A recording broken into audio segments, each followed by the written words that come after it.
What movie or series lit your fuse and made you have to tell stories on screen? My first response is there's so many. It was I grew up in Ottawa, Canada, and there was this little art theater that I discovered when I was like 16 or something. They don't really exist anymore, I don't think, or they're not so common. And that's where I saw everything like Fellini for the first time, and the Germans, Fassbinder and Herzog and Wenders, and all this stuff was blowing my mind, kind of. And there were things I just loved. There were older movies like Sweet Smell of Success, Night of the Hunter, all these movies which were magical to me, so they were sort of loading me up. But really, the movie that came the closest to lighting a fuse was the first time I saw David Lynch's Eraserhead. And it wasn't that it made me want to tell stories. It was kind of something David Lynch later said. He said, in the future, movies are going to be less about telling stories and more about creating worlds. And I thought, that's interesting. I'm not sure exactly what that means, but I think that's what lit my fuse with Eraserhead, because it was like stepping into a dream. And for the first time I thought, oh my gosh, a movie can just be a whole different kind of consciousness. It can take you somewhere. It can take over your head.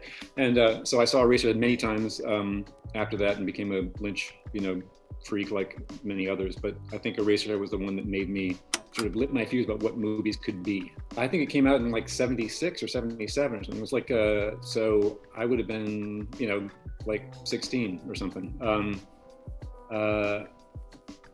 And I mean, there's a million things. There's I think the idea of going behind the radiator and there being another world inside the radiator just made so much dream sense. And in a way, he goes behind the radiator and there's like a little theater there. It's sort of the experience of going into a movie house and there's a magic thing happening in the darkness. And so I think that's what got to me.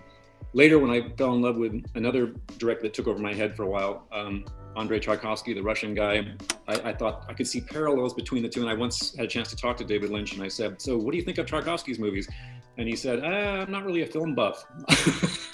Just like shut the conversation down. Because I think he would probably not say there was a film that lit his fuse. I think he would say that he gets his inspiration from elsewhere. But for me, that movie, and it's funny, nowhere in my work will you see an Eraserhead-like thing, but it was still the thing that made me think, wow, you can go somewhere there's no other way to get there except through a movie. I had to think about him a lot when I was first making movies. I think I'm sort of the opposite in some ways, which is, David Lynch does this great thing of showing you a normal world and then delving into the darkness underneath it. And I think my approach is more to sort of start with this dark world and then delve into surprisingly beautiful things, surprisingly sweet things. In The Many Saints of Newark, one of my favorite scenes is when Dickie, the main character, talks about coaching the baseball team.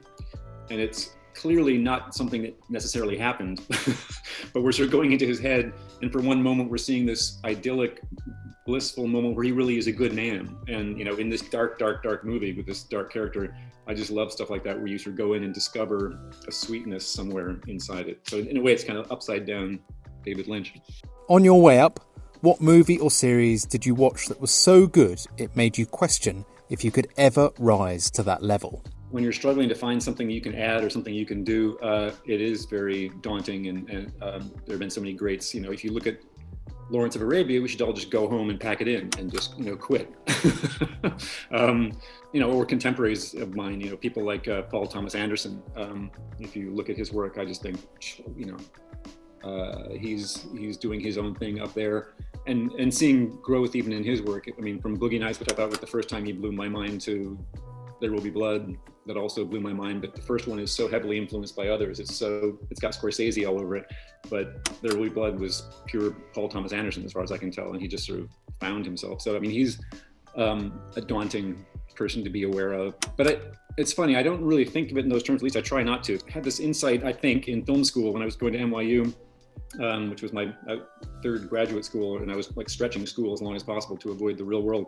I realized that there was this other guy I was competing with who I thought did great movies, and it suddenly dawned on me that at his best, he will make a movie that only he will make, right? And at my best, I'll make a movie that only I would make. And so the idea of competing with each other is kind of ridiculous. It's I'm not going to try and make one of his movies, and he's not going to try and make one of mine. So the challenge is to sort of try and figure out what are the movies that are yours.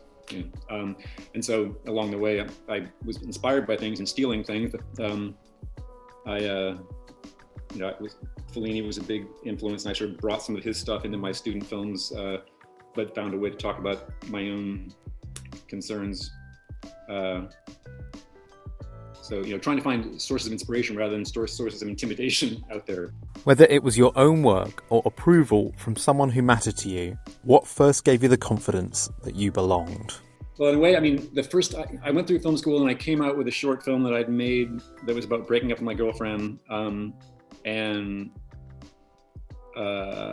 When I finished it, I thought, who's going to want to watch this?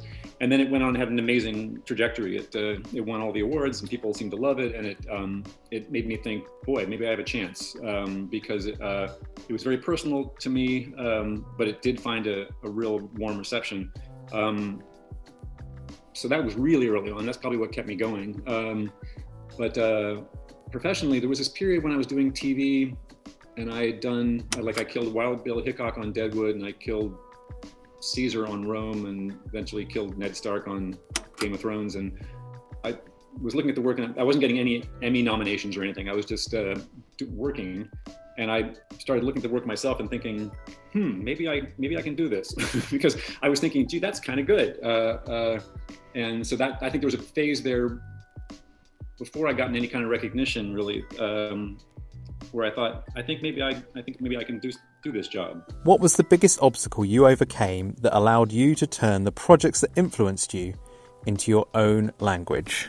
The time when I was sort of most aware that I was taking influences that I was excited about and putting them into my own voice and in my own story was that student film I keep talking about, which was called That Burning Question. It was my graduate thesis from NYU. I think it made me realize that the hardest thing, I think, in this whole process, and it comes easier to some people, but certainly not for me, it's been very rare, is to sort of recognize your own experience as being worthy of storytelling. Like recognizing the things that your point of view or the experiences you've had that is personal to you can actually be told as a story that the world will connect to and respond to. And that's, the main reason we're all here and why we're doing this. But it's a very rare thing for me to be able to do that. And that was one case where I'd just seen La Dolce Vita by Fellini, and there's this one little section in the middle of it that's like a standalone movie about the main character and his girlfriend go to see something, and the paparazzo, the photographer, comes along with them. And that structure, I stole that structure and then made my own story about breaking up with my girlfriend, and John Leguizamo was in it playing this guy with a camera, and sort of that, I put my experience on the structure I stole from Fellini, and other things came along from Fellini. So I shot in black and white, and also ripping off Jarmusch's Stranger in Paradise, which I loved at the time. Yeah, and ideally it's all evolving. I mean, I think Boogie Nights is an amazing movie, but it wouldn't have existed without Raging Bull, and Raging Bull wouldn't have existed without all the movies that Scorsese consumed. So there's a through line to some of the best work, which is great. How has the explosion in streaming changed the way you work? I came out of film school with contempt for television and love for movies, because at the time television was pretty stupid. And only when I saw I saw the pilot for Homicide, which was something new and radical, which I'd never seen before. And I saw the pilot for Sopranos and thought, oh, wow, there's something going on here. And as for now we're trying to release a movie as a feature, and it's because of Warner Brothers' decision, it's going to be simultaneous release on streaming and on the big screen.